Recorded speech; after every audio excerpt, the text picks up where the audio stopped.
You open your eyes inside a hall that doesn't end. Arches stretch like infinite dominoes. Torches flicker against golden walls. And the air itself smells of perfume and cinnamon. The music of lyres hums faintly behind thick curtains. Like an eternal lullaby meant to soften the chaos, you are inside Solomon's palace, and it feels less like a home than a grand maze designed to trap you in satin. Like what you're seeing? Hit like, subscribe, and share your thoughts in the comments. I'm always reading them. Your footsteps echo on polished cedar floors, and the corridors fork in impossible ways. Behind every carved wooden door waits another chamber, and behind every chamber waits another wife. Or concubine, or someone rehearsing which they'll be called tonight. 700 wives, 300 concubines. It isn't just a number, it's a stadium full of faces, each one promised attention from the same weary man,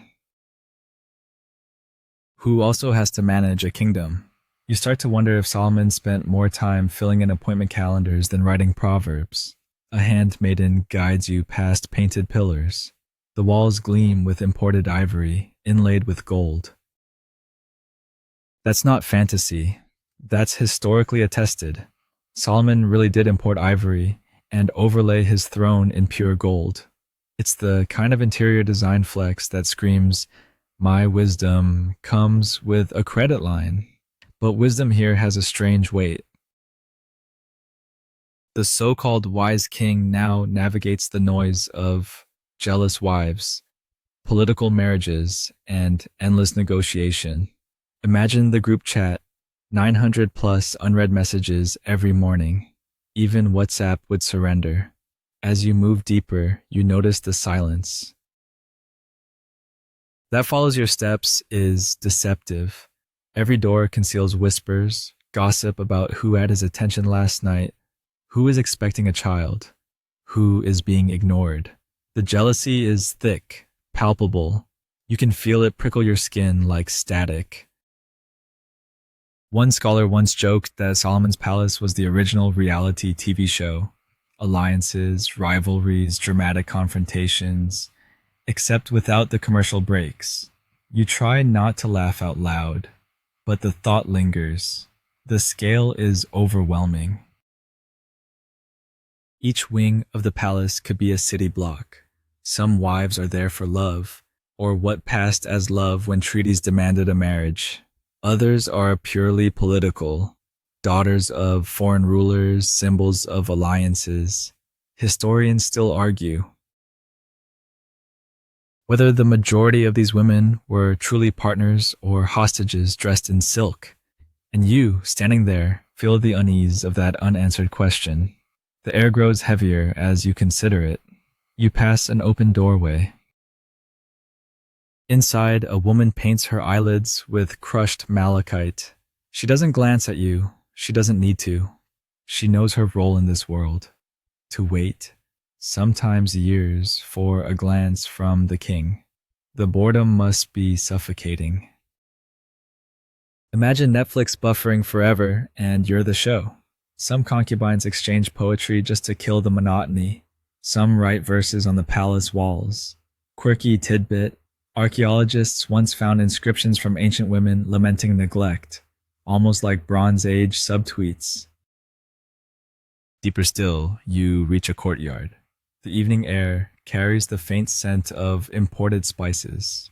A cluster of wives gathers near a fountain. Their laughter is rehearsed, sharp, competitive.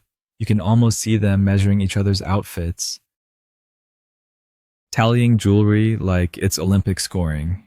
One wears a crownlet from Egypt, another drapes silk from Phoenicia, and another flashes pearls from Arabia. It's a global trade fair disguised as Fashion Week. And you realize Solomon didn't just collect wives.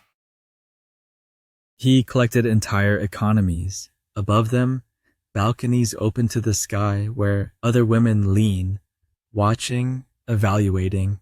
Their eyes follow you for a moment. It's unnerving, like being inspected by a jury with no verdict in sight. Their stares carry. Layers of longing, resentment, and calculation. You sense that each one knows she's part of something colossal, but each secretly wishes the colossal could shrink. You climb a staircase polished smooth by countless feet. At the landing, tapestries shimmer with embroidered lions. That lion motif is no accident. It's Solomon branding himself as Judah's strong king. But it feels ironic here because the lion seems less hunter, more house cat stretched too thin between too many laps. You can almost hear a whispered joke from the corridors. Even lions need cat naps. A new hallway greets you, lined with bronze shields, relics from his army. The contrast is jarring. Instruments of war alongside chambers of desire. You pause, realizing this isn't just about lust. This entire harem is strategy, each marriage cementing a treaty, each concubine proof of power, and yet you can't ignore the absurdity. Imagine trying to remember anniversaries for 1,000 relationships. Even Google Calendar would throw up an error message.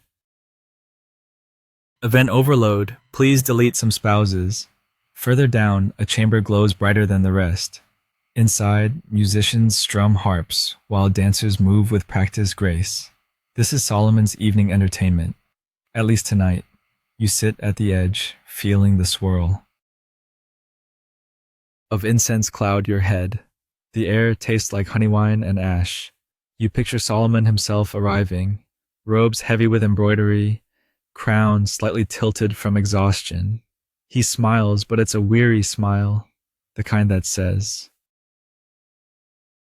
I've solved riddles for queens, but I can't solve the riddle of my own bed. And still the parade goes on. New faces arrive. Old faces fade into the background. You realize that here, beauty is less blessing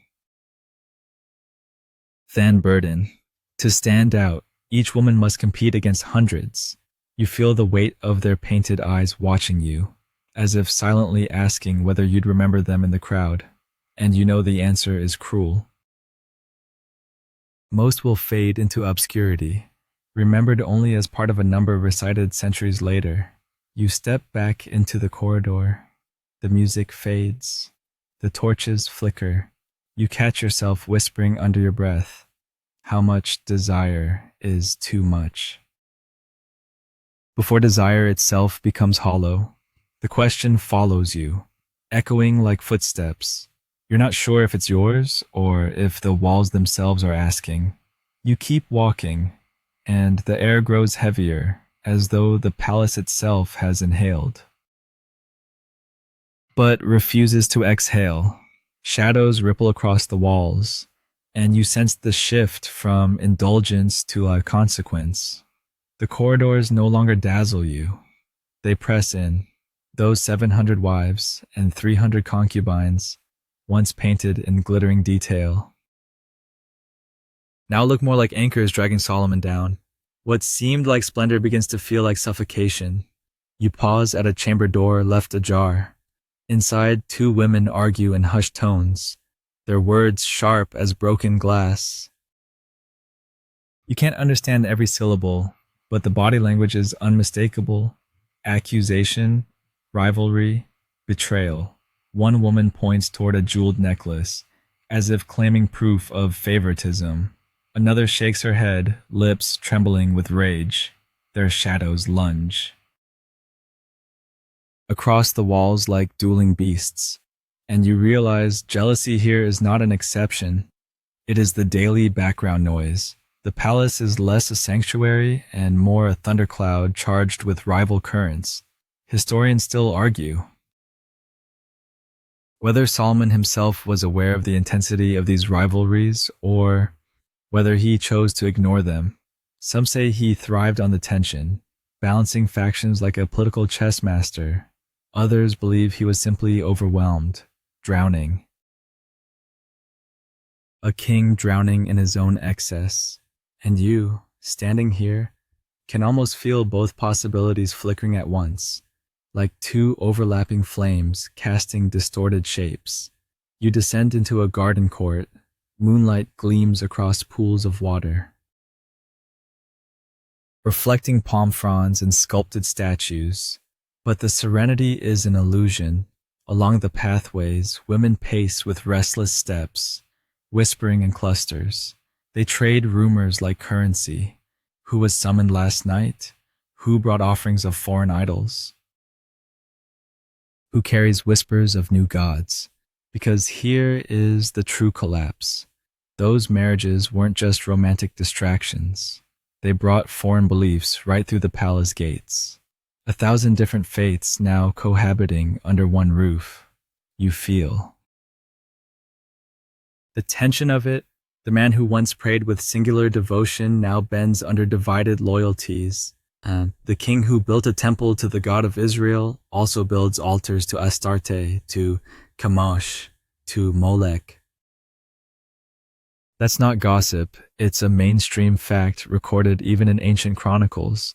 You shiver, not from the night air, but from the recognition that wisdom and compromise here walk a razor's edge. What happens to faith when it must stretch? Thin enough to cover 1,000 spouses? At the garden center stands a pavilion draped in foreign silks. Lamps burn low, their smoke curling upward like lost prayers. Inside, a group of wives from faraway kingdoms kneel before idols. Whispering chants. Their devotion is genuine, but it dilutes the atmosphere of this kingdom. You hear one soft voice. He promised us our gods would have space here. And you realize Solomon's palace isn't just crowded with bodies, it's crowded with heavens. Competing heavens. You drift away, unsettled. At the far end of the courtyard, a lone figure hums a hymn. Her voice is steady, defiant.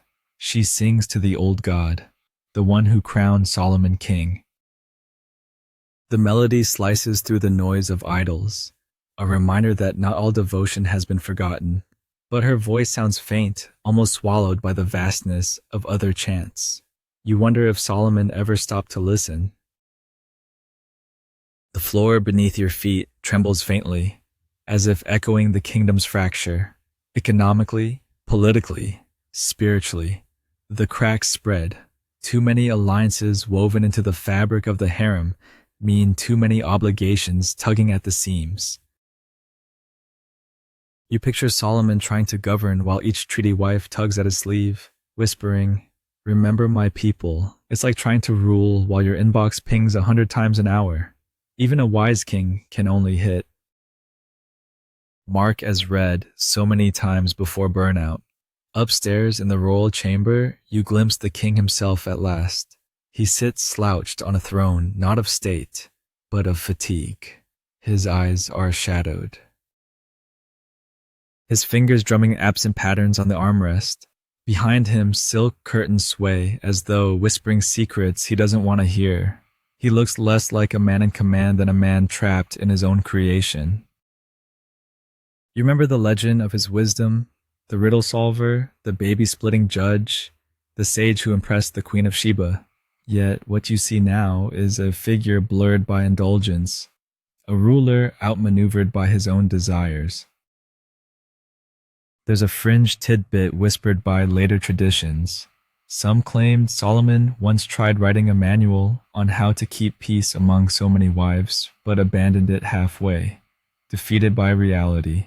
Whether true or not, the idea itself makes you smirk. Imagine the chapters. Chapter 1, rotate fairly. Chapter 2, avoid playing favorites. Chapter 3, good luck. You'll need it. Even Audible wouldn't bother producing that audiobook. You leave him behind and step into another wing. The walls feel colder, the torches fewer. You hear laughter down the hall, but it's brittle, hollow. You realize the palace itself mirrors Solomon's decline, glorious in design, but sagging under its own weight. For every carved lion, there's a shadow that looks more like a jackal. For every fountain, there's a whisper of drought. You can sense the kingdom straining under extravagance. And yet, as you walk, you can't help but marvel. It is horrifying excess. Yes, but also strangely human. The hunger for more alliances, more beauty, more reassurance, isn't alien. It's just magnified 1,000-fold in one man. You find yourself whispering, maybe the real lesson isn't that Solomon was uniquely lustful, but that he was human, just given far too much room to prove it. The corridor narrows. You reach a balcony overlooking Jerusalem. Night stretches out like a velvet cloth. Stars prick the darkness, patient, indifferent. The city slumbers, unaware that inside its king's palace, devotion and distraction wrestle endlessly. You lean against the railing, feeling the cool stone beneath your hands, and the final image lingers. One man, one crown, one name remembered forever.